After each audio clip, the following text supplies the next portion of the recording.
SKCS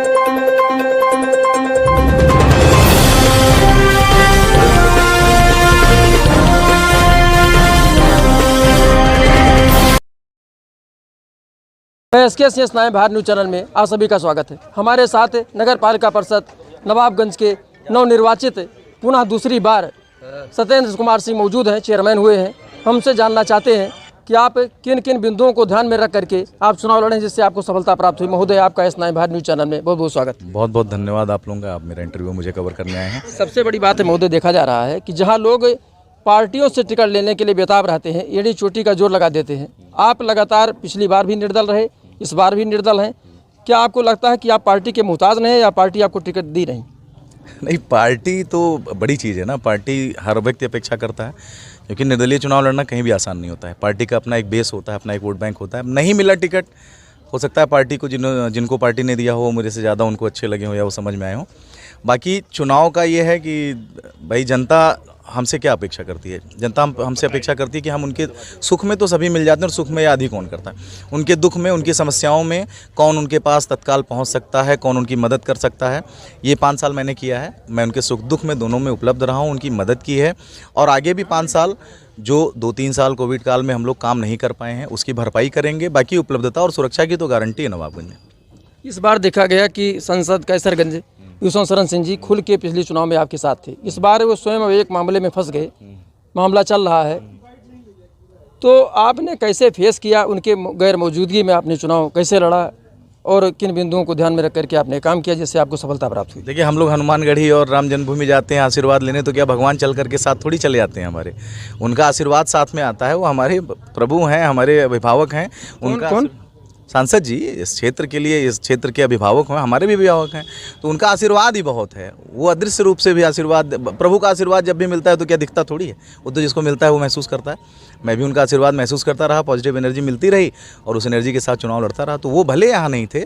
और जहाँ तक बात है उनके ऊपर जो आरोप लगे हैं, आप लोग भी जानते हैं, हम सभी जानते हैं, राजनीतिकरण है। लोकसभा चुनाव नज़दीक है, हरियाणा के चुनाव नज़दीक है, कोई मतलब नहीं है।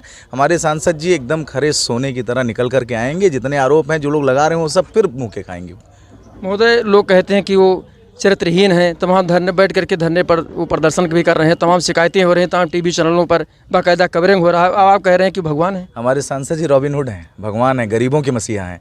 अमीरों को लिफ्ट नहीं देते, गरीबों के हित की सोचते हैं, इसलिए अमीरों को उनसे समस्या है। और बड़े बड़े लोग देखिए, जितने फेस हैं, जितने भी लगे हुए हैं, सब फाइनेंस्ड है, पूरा का पूरा प्रोग्राम फाइनेंस्ड है। वो गरीब उनके साथ है, वो गरीब के साथ हैं। तो बड़ों के अमीरों की ज़रूरत क्या है? गरीब जनता उन्हें चुनाव जिताती है, वो गरीब के काम आते हैं। तो और चरित्र का जहाँ तक है ना, देखिए मैं एक बार फिर कहूँ, बहुत सारे इंटरव्यूज़ आपने लोगों के लिए हूँ।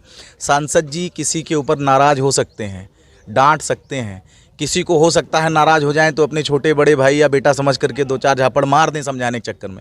लेकिन ये जो आरोप है ना, ये कतई निराधार है। मतलब अब क्या ही बताएं, इतना अफसोस होता है उन लोगों को सोच के, जितने लोग आरोप लगाए हैं।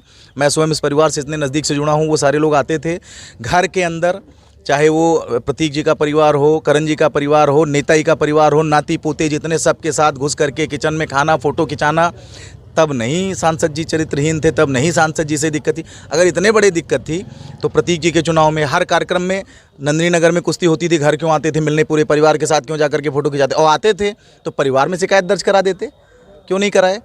पूर्ण रूप से प्रायोजित है, अच्छी फंडिंग हुई है, बड़े बड़े लोग लगे हैं, राजनीति करना चाह रहे हैं। और सांसद जी को आज तक ना कोई पीठ लगा पाया है, ना लगा पाएगा। बजरंग बली की कृपा उनके ऊपर है, साक्षात बजरंग बली उनके ऊपर आशीर्वाद बरसा रहे हैं, कुछ नहीं होना है। गोंडा की एक महिला, नाम नहीं लेना चाहता हूँ, वो कहती है कि नेताजी के बहुत सारे रूप हैं और उस रूप को मैं सामने लाऊंगी तो दिक्कत हो जाएगी। आपने भी देखा होगा शायद इंटरव्यू। कब लाएंगी, कब लाएंगी, कब दिक्कत करेंगी? अब इतना बड़ा मामला चल रहा है, इसमें भी अभी उनको जब इतना खुल करके बोल रही हैं बहुत सारे रूप हैं, तो भगवान के रूप अनेक होते हैं। श्री कृष्ण भगवान के बहुत रूप थे और एक रूप से काम चल ही नहीं सकता। राजनीति करना, समाज को हैंडल करना और प्रभु के रूप में सबको आशीर्वाद देना, ये बिना एक रूप से तो चल ही नहीं सकता। कई रूप हैं, किसी के बाप हैं, किसी के भाई हैं, किसी के लिए और किसी के लिए टाइट हैं, किसी के लिए नरम है, तो रूप तो अनेक हो ही सकते हैं। लेकिन वो कब लाएंगे? खाली धमकी, ऐसे जैसे वो लोग वहाँ बैठे हैं जंतर मंतर, हमारे पास ये है, हम बोलेंगे तो आंधी तूफान आ जाएगा। अरे आंधी लाओ तो, दिखाओ तो, क्या करोगे, कहाँ से आएगा? है कुछ नहीं। अब उनको मिल गया, थोड़ा सा फेस उनका चल गया इंटरव्यू वगैरह पे, गोंडा के नाम से आ गई हैं। बाकी मैं तो उनको देखा ही नहीं। मैंने जब वो देखा इंटरव्यू तो उसमें लिखा था कि सांसद विभूषण शरण सिंह जी के गांव की महिला ने आरोप लगाया, और फिर मैं देखने लगा, मैं भी उसी गांव हूँ ना। अब हमको समझी में गाँव नहीं, वो गाँव की नहीं है, हमारे जवार की नहीं है, गांव कहाँ से आएगा? हमारे इस इलाके की नहीं, विकासखंड नवाबगंज की भी नहीं होंगी शायद, हम तो देखे ही नहीं आज तक उनको। अब हम तो रोज, अब हम ही गांव के, हम नहीं जानेंगे उनको? आप तो राजनीतिक व्यक्ति हैं। तो और हमारा ही गांव है, हम कैसे नहीं जानेंगे? लेकिन अब ठीक है, बोलने का मौका मिला है उनको, अपनी राजनीति चमकानी है, चमकाते रहें, क्या करना, राजनीति कर लें वो भी। तो तमाम लोग जो, जैसे एक वकील साहब भी गए गोंडा से, वो कहते हैं कि भू माफिया। अब वकील साहब का तो आप उनका फेसबुक देखिए, उनकी फेसबुक प्रोफाइल चेक करिए, वो तो धुआंधार लगातार सांसद जी के विरोध में, सांसद जी के प्रतिनिधि से उनका कुछ व्यक्तिगत इशू है उसके विरोध में कर रहे हैं। लेकिन अब इतने इस तरीके से आ गए हैं कि इस चारित्रिक हनन पर भी आ गए हैं, तो ये अच्छी बात नहीं है। बाकी वकील साहब उम्र में मेरे से बड़े हैं, मैं उनको ज्ञान देने लायक नहीं हूँ, लेकिन फिर भी किसी का चारित्रिक हनन, हाँ ठीक है, हमें किसी से समस्या हो सकती है, हमारा किसी से विवाद हो सकता है, लेकिन उसके चरित्र पर उंगली उठाना, वो भी बिना किसी बात के, प्रूफ तो होना चाहिए। आप वहाँ तक गए तो क्या ऐसा प्रूफ आप दे दिए, या उन लोगों ने आपको ऐसा कौन सा प्रूफ दे दिया कि तुरंत सांसद जी को फांसी हो जाएगी? भाई दिल्ली पुलिस जांच कर रही है, ओलंपिक एसोसिएशन की टीम ने जांच की, खेल मंत्रालय की टीम ने जांच की, इतने सारे जिम्मेदार लोग जांच किए। अब सांसद जी क्या प्रधानमंत्री के पद पे बैठे हैं कि सारी जांच वही प्रभावित करते रहेंगे? और ऐसी गृह मंत्री जी या प्रधानमंत्री जी की मजबूरी कौन सी है?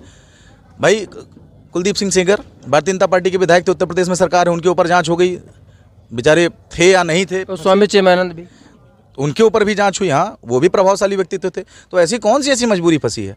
ऐसा कुछ नहीं है, क्योंकि कुछ है ही नहीं है तो पार्टी अपने एक ऐसे कार्यकर्ता को ऐसे मजबूत स्तंभ पे क्यों ऐसे ही फर्जी जांच आरोप लगा करके कोई कार्रवाई करेगा? कार्रवाई क्यों होगी जब कोई कुछ है ही नहीं है? तो क्यों कार्रवाई होनी उस एक पर? अंतिम सवाल आपसे, ये जो राजपूत है, करड़ी सेना है, ये कहती है कि हम समर्थन देंगे, उधर जाटों के लोग समर्थन कर रहे हैं उनका, फोगाट बंधुओं का, फोगाट महिलाओं का, वो बहनों का, तो यहाँ के लोग जो कहते हैं कि हम ट्रैक्टर का जवाब जेसीबी से देंगे, ये कहना कहाँ तक उचित है? ऐसा तो नहीं कि वर्ग संघर्ष हो जाएगा? नहीं, वर्ग संघर्ष सांसद जी ने तो कहीं किसी, आपने देखा होगा कहीं भी उन्होंने ऐसे करा ही नहीं है कि हमारा राजपूत हम समाज हमारे साथ आए, हमें समर्थन दे, हमें चलना है। उन्होंने बार बार कहा कि हमारे लोग आक्रोशित हैं, लेकिन लोग का मतलब ये नहीं कि खाली क्षत्रिय समाज, लोग का मतलब है कि पूरा क्षेत्र, पूरा उत्तर प्रदेश आक्रोशित है, हर जात के लोग, हर जात के लोग। और उनका जो है ना, वो तो बुला रहे हैं कि जाट समर्थन दो, खाप पंचायतें शामिल हो, वो तो आमंत्रण दे। उनका प्रयास है कि वर्ग विशेष से कुछ ऐसी दूरी बनवाई जाए।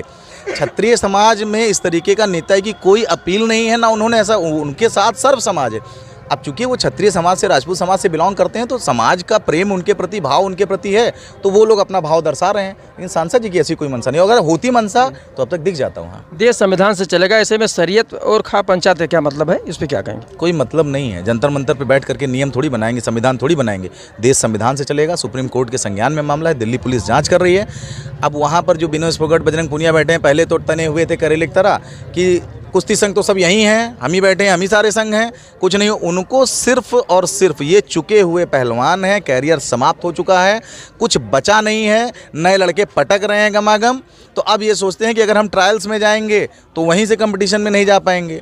देखिए, और सारे गेम्स में और कुश्ती में बड़ा अंतर है। कुश्ती दमखम का गेम है, 6 मिनट में 6 जन्म की मेहनत लग जाती है, 6 जन्म की तैयारी 6 मिनट में खत्म हो जाती है। हम लोग जुड़े हुए हैं कुश्ती से, बहुत नज़दीक से देख रहे हैं। हम भले कुश्ती के खिलाड़ी नहीं हैं, लेकिन क्या जितने क्रिकेट के एक्सपर्ट बैठ करके टीवी पे विश्लेषण करते हैं सब क्रिकेटर ही हैं?